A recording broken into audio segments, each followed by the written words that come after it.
reduced, and there were usually hazardous and slippery road conditions.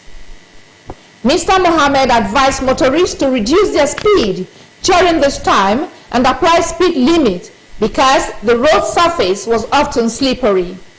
Chairman of the Civil Defense, Correctional, Fire and Immigration Services Board, CDCFIB, Dr. Olubunmi Tunji-Ojo says the recruitment portal will open tomorrow for applications into the Nigerian Correctional Service, NCOS, Nigeria Immigration Service, NIS, Federal Fire Service, FFS, and Nigeria Security and Civil Defense Corps, NSCDC.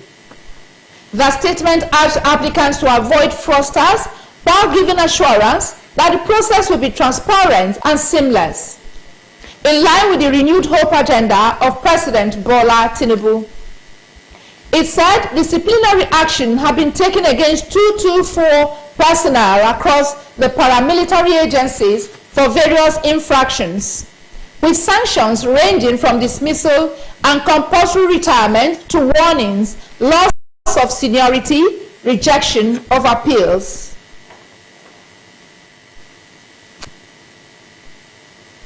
The state government has again reminded all owners, managers, and front desk staff of hotels of their statutory obligation to collect and maintain accurate and detailed information from guests checking into their facilities.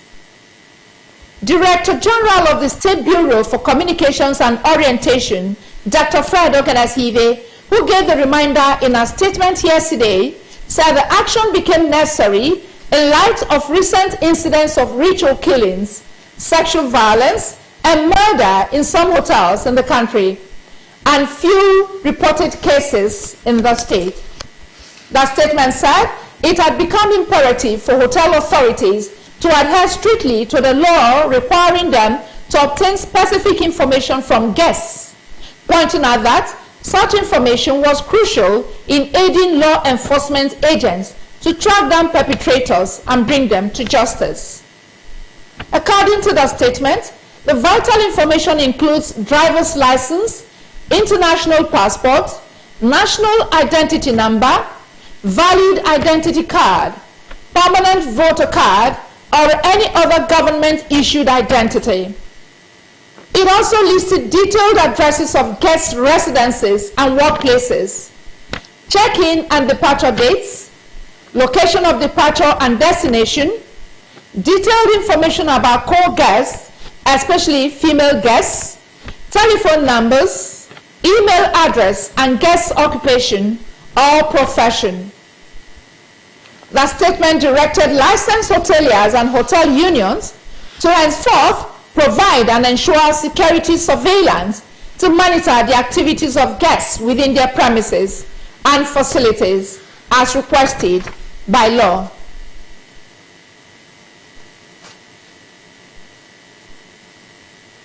Abroad, the European Union, EU, and Mexico have expressed disappointment at US President Donald Trump's threat to impose 30% tariffs on their imports from August 1.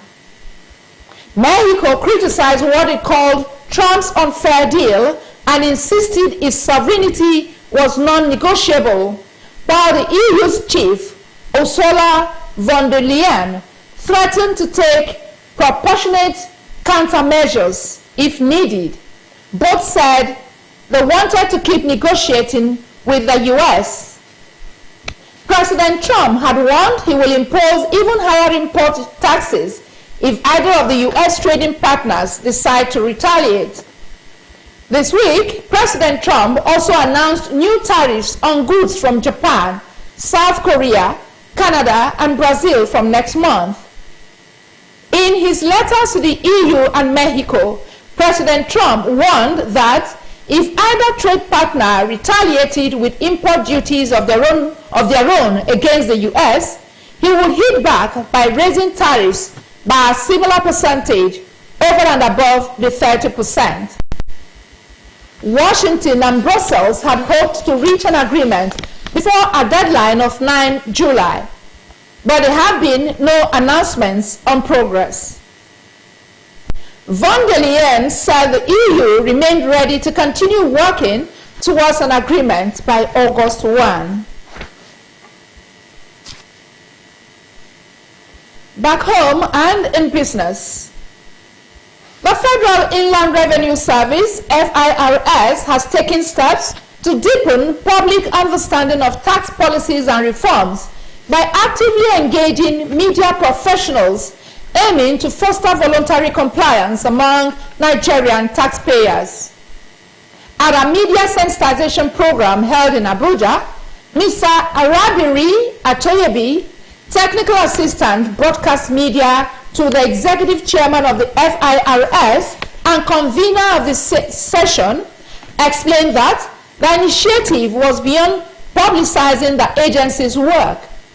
According to her, the objective is to provide clarity on tax policies, reform initiatives, and the data behind them, equipping journalists to communicate tax issues more meaningfully to the wider public. Mr. Atoyebi also noted that the North Central region, despite being rich in natural and human resources, still faces developmental challenges that can be better addressed when an informed media helps amplify and build trust among citizens. She encouraged journalists to embrace open dialogue